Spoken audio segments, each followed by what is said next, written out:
You're forcing me over here. I'll do it from here because I don't like the window in the background. But we can use it over there. it's fine. It's perfect.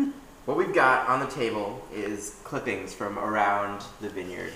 I tried to stay within like a couple hundred yards of the winery because I don't want to deviate too much from the definition of the place. And we'll go through and we'll smell each one. And I picked some because they're very typical of the idea of Garrigue, which, like we talked about last night, is shrubland. And some because they stray a little bit. The three most typical things that people list are rosemary, thyme, and lavender, right? And like I said, there's no lavender here. So already that's off the list. But I have some rosemary and thyme. And obligatory, we have to smell the rosemary and thyme. So if you want to break that off and pass it around, this is probably one of the easiest to do. Rosemary smells like rosemary pretty much around the world. Yeah, we've got rosemary in our garden. Yeah. It grows everywhere. I'm happy we have an extra hour. Because I look upside down your watch. I said, it's great, but, you know. And so maybe I should have done some kind of brief introduction. Here I have several angels visiting on a delegation from Naked with one of their wine advocate. Advisors, advisors, not advocates. Somebody else does that. Small place in Maryland. Thank you. You're welcome. And Great so. idea, Chuck. And so we've got a big group coming through and learning about the Languedoc, and so we've been talking a lot about Garrigue, and I'm anxious to let them smell different parts of it. So that's the rosemary that made the rounds. We're all pretty familiar with it. Thyme too, but we'll do it, and we can kind of crush it up to get the smell out. Walking?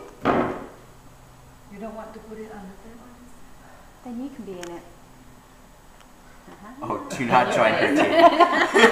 Oh no, I can't be in another video. All right. Yeah, it's fine. I like it Blair Witch style for this one. Oh, the rosemary! It's a bit snack them up. Tommy kill people. So rosemary and thyme, pretty standard, but important. Yeah. But important elements of the shrub, and like I said, two of the most common things people name. Yep. But then very common plants that people don't name, and that I think play an important role. This is a piece of cypress. We'll start it over here, and you can pass it around. All around, I have the same problem I've always got. I've got no time.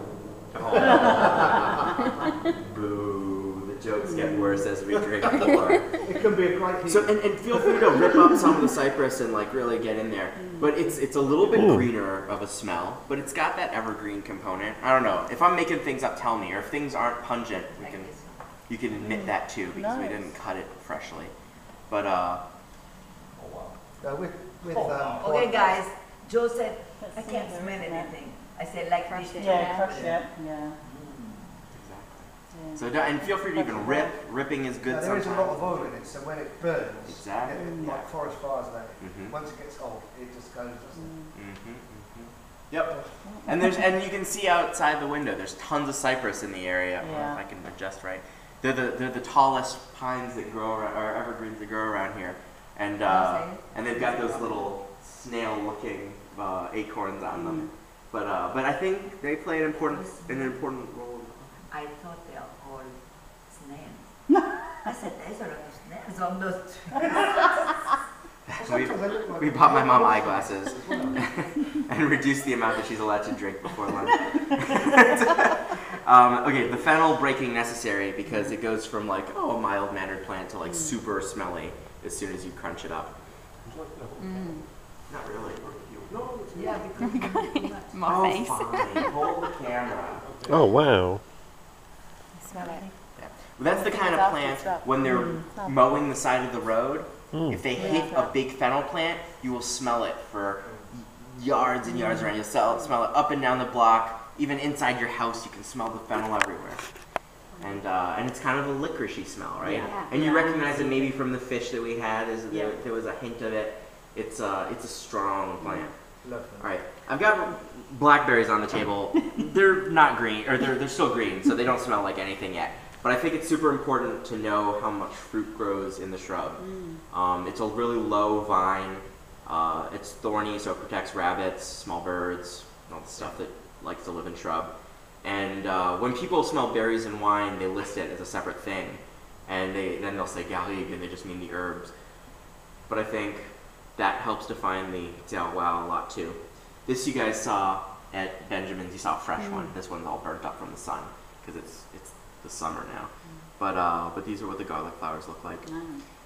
But you already know that one, so we'll skip it. And then two last ones. This is Queen Anne's lace, and I think you guys call it carrots. Cow parsley? There you go. I believe you. And this is another one. Crush one of the bunches of white flowers, and it's got like a really kind of medicinal smell almost, where it's very unique, and it's got kind of a menthol-y quality. And we were talking about how a lot of the smells in the garrigue kind of clear your nostril, clear your sinuses. Fisherman's friend, you can talk about, right? But just seriously, like mash one of those up and it changes entirely. It confuses the dog. And those grow all over the place. They're also one of the weeds that attract predatory things like wasps, which will kill insects and sort of act as a natural. We reinstate the natural way of the land, where we don't have to treat for a lot of different things, like we were talking about the worms, because wasps will beat the shit out of those worms if they land. They do not like them. So wasps have got the use then, rather than stinging. Oh yeah, wasps eat things that are annoying. Yeah. Same as spiders.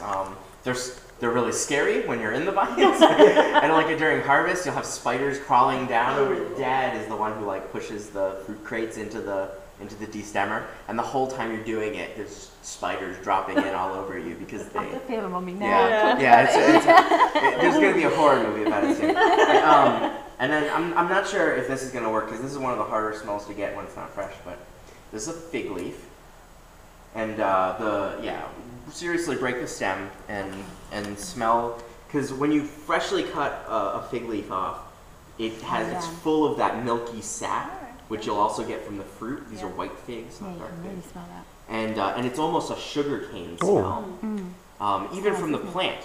Even in the spring, when the fruit isn't nearly ripe, the sap smells like fig and sweetness and sucrosity. And these are elements that we don't always associate with the garrigue. And figs aren't like growing in the shrubs, they're trees. But usually on the waterways, on the ruisseaux beside garrigue, you'll find fig trees. Like you have a big one over there, you have two over there, they're all over the estate. And you saw them yesterday at Ben's. The garrigue land is usually right surrounded by the kind of land where you can get figs, and you can get some of the fruit trees that we were enjoying before. It's almost coconut, isn't it? Yeah, there's a coconut thing there. It's a lovely smell, actually.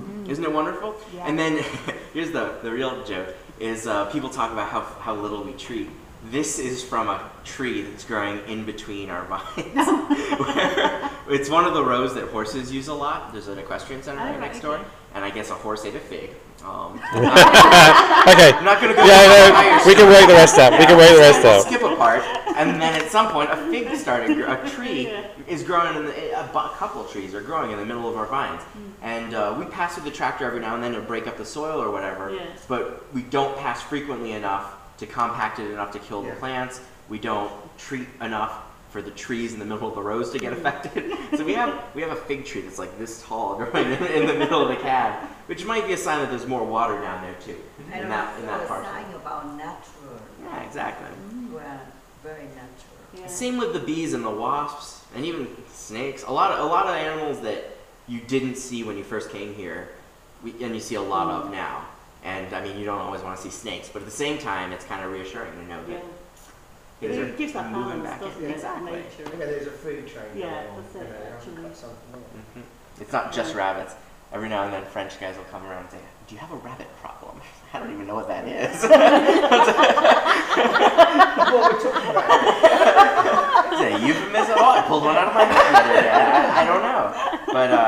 But so they ask that a lot, and I'm happy to say we don't, which might be because we have a snake problem. But there's a balance. There's a balance. Yeah. So those are the plants I collected at random while walking around this morning. I hope that shows a little bit what garrigue means, what the hell that means, because we use it a lot.